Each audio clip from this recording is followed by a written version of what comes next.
मैं इस वक्त जन सुराज पार्टी के सबसे चर्चित उम्मीदवारों में से एक प्रोफेसर डॉक्टर केसी सिन्हा के साथ हूं, जिनको जन सुराज पार्टी ने कुम्हरार सीट से, जो कि जहां से सुशील मोदी पहले जीते थे और जो बीजेपी की परंपरागत सीट है, वहां से उतारा है। देश के माने जाने मैथमेटिशियन हैं, 70 से ज्यादा किताबें लिख चुके हैं। बिहार बोर्ड में 10वीं और 12वीं में, जहां तक मेरी समझ है, शायद ही बिहार का कोई विद्यार्थी हो जो प्रोफेसर केसी सिन्हा की किताब को पढ़े बगैर 10वीं 12वीं या जेईई का एग्जाम दे सके।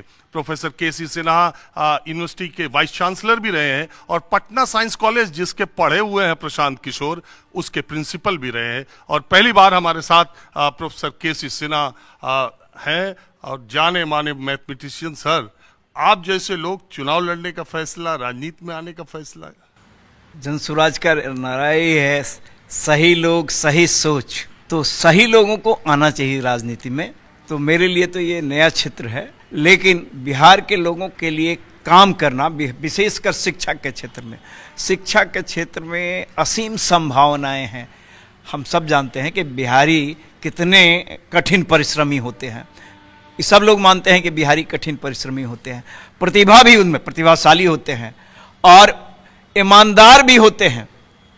इसीलिए हम लोग देखते हैं कि जो तैयारी करने जाते हैं, दिल्ली में जाते हैं या और कहीं जाते हैं, छोटे से कमरे में रहते हैं, अपना खाना खुद बनाते हैं और उस परिस्थिति में एडजस्ट करते हैं और वहाँ से ज़्यादातर सफल होकर के आते हैं।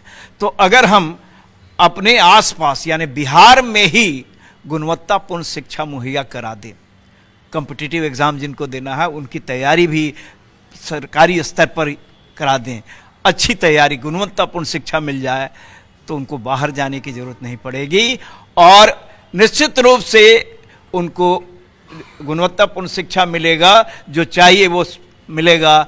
तो वो शिक्षा के क्षेत्र, जिस क्षेत्र में भी जाएं, वो एक्सेल करेंगे, शिखर पर पहुंचेंगे और बिहार को भी आगे ले जाएंगे। असीम संभावनाएं हैं शिक्षा के क्षेत्र में। आप इतने जाने माने शिक्षाविद हैं सर, इतने बड़े मैथमेटिशियन हैं, इतने बड़े, आपको महागुरु की उपाधि भी बिहार में लोग देते हैं। आपसे सवाल पूछना तो मुझे बनता नहीं है उतना, लोग आपसे सीखते ही रहे और आपको सुनते रहे।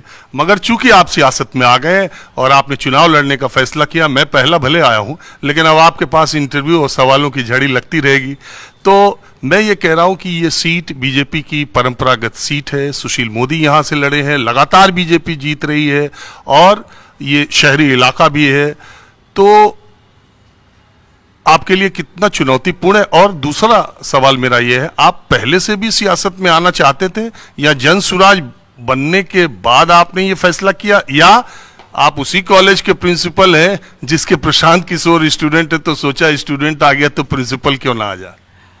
सियासत में आने का मेरा कोई इरादा तो नहीं था, लेकिन ये बिहार को आगे ले जाने के लिए उस कमेटी में, उस समिति में आने की ज़रूरत होती है जिसमें निर्णय आप ले सकें, यानी निर्णय को प्रभावित कर सकें कि क्या बेहतर होगा इसके लिए। मैं ये पूछना चाह रहा हूं कि प्रिंसिपल साहब ने अपने स्टूडेंट से कहा कि मुझे टिकट दो, मैं भी लड़ूंगा, या स्टूडेंट ने कहा कि नहीं सर, आप पहले आप ही चलिए? अच्छा लगा, इनका जो विजन है इस पार्टी का वो अच्छा लगा और निश्चित रूप से प्रशांत जी 91-93 में इंटरमीडिएट में science college, Patna science college में थे और इसी यूनिवर्सिटी के हम भी मैथ्स के प्रोफेसर थे, तो पहले से भी परिचित था।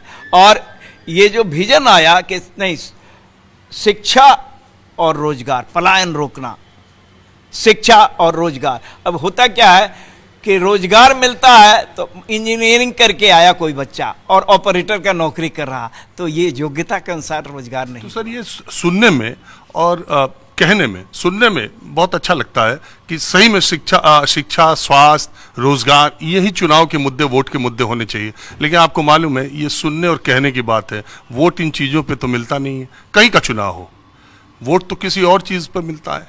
क्या आपको लगता है कि आप चुनाव के मुद्दे यहाँ तक लेके आएंगे? बिल्कुल कोशिश की जा रही है और निश्चित रूप से आज न कल यहाँ की जनता समझेगी। मुद्दों पर होना चाहिए, इस मुद्दे पर। और प्रतिभा तो सभी लोगों में है। निचले पायदान पर जो बच्चे हैं उनमें भी बहुत प्रतिभा है। हमने देखा है कि उनके प्रतिभा को ग्रामीण क्षेत्र के बच्चे जो हैं, कमज़ोर वर्ग के बच्चे जो हैं, उनमें प्रतिभा नहीं है, बहुत प्रतिभा है, लेकिन संसाधनों की कमी है। संसाधन उनको कैसे मुहैया कराया जा सकता है। और जैसे दिल्ली की बात हमने कहा, तो उनमें उनके पास इतना संसाधन नहीं है कि वहाँ जाकर तैयारी करें। तो आसपास उनको जैसे स्कूलिंग अगर आसपास बहुत अच्छा स्कूल गुणवत्तापूर्ण शिक्षा दे दे। सरकारी स्कूल में हम लोग भी पढ़ते थे, तो गुणवत्तापूर्ण शिक्षा सरकारी स्कूल में भी मिल सकता है, लेकिन उसके लिए ये प्लानिंग, लॉन्ग टर्म प्लानिंग करना होगा और सोच विचार करके निर्णय लेना होगा। हमारे के शिक्षक भी बहुत मेहनती हैं, लेकिन उनका ट्रेनिंग करना होगा कि ऐसे बच्चों के बीच जाइए, इंटरेक्ट कीजिए, बच्चों को मोटिवेट कीजिए।